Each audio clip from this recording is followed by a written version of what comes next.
त्रिशूलमुण्डधारिणी धराविघातहारिणी गृहे गृहे निवासिनी भजामि विन्ध्यवासिनी।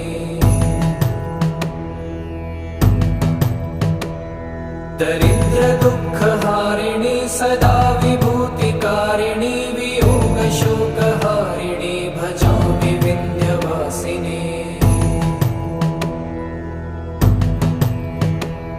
लसत्सुलोललोचनं लतासनं वरप्रदं कपालशूलधारिणी भजामि विन्ध्यवासिनी।